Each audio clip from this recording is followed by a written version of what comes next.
Doctors making house calls used to be the norm, but by the 1980s, these types of visits dropped to less than 1%. Now, they're on the rise once again, and one of our local hospitals has been a trendsetter for in-home health care for more than 20 years.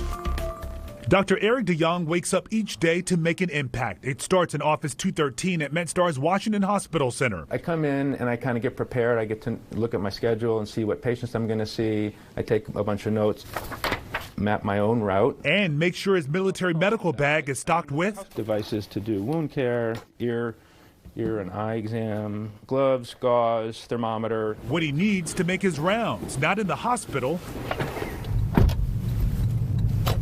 but in his car, driving some 1,200 miles a year to his patients' homes. Hi, Ms. Wood. How are you? Fine, come on in. Dr. DeYoung co-founded the House Call program more than 2 decades ago. And the need was massive. You know, there's a huge number of patients in Medicare and in D.C.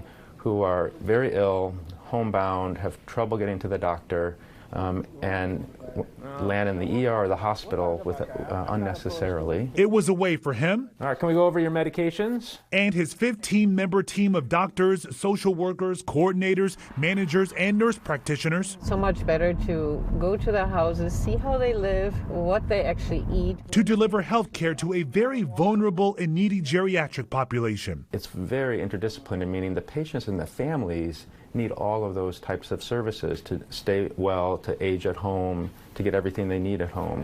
And I'm just going to listen to your heart. Former business owner Richard Wood had a life-altering accident driving his recycling truck back in 2003. It broke my spinal cord. The toll of shuttling from nursing home to nursing home, doctor's offices, and rehab appointments took a toll on Richard and his wife of 60 years, Evelyn. The House Call program came along at just the right time in their lives. X-rays, no matter what it is, blood work, whatever, it's done right here. It has enhanced his life quite a bit.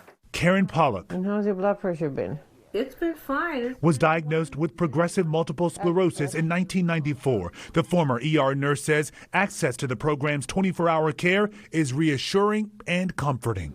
After hours, you can call, and there's a physician you can talk to. With the House Call program, I feel like I am a person and a patient. Feeling the impact that you can have, not just me, but our team has on a daily basis, and relieving suffering, keeping them out of the crazy ER, being available to them, you know, after hours, and having a team in place that we can be a lifeline for them. That actually, you know, at the end of the day, that makes it all worthwhile. Any pain in your foot? And our goal is to prevent a crisis, prevent a crisis of stress on the family, prevent a crisis of a 911 phone call, prevent them from landing in the hospital. And according to the American Academy of Home Care Medicine, that saves from $1,000 to $4,000 annually per patient. I'll write out some instructions here, but any other questions for me? I think the future is to do care in the home, and I think care in the home is better for this subgroup of really high need, more ill patients. Now, Dr. DeYoung says MedStar's House Call program has been one of the most powerful interventions in the healthcare industry in the last 30 years. That's because it allows insurance companies to reduce the total cost of patient health care. He says it's also a win for taxpayers.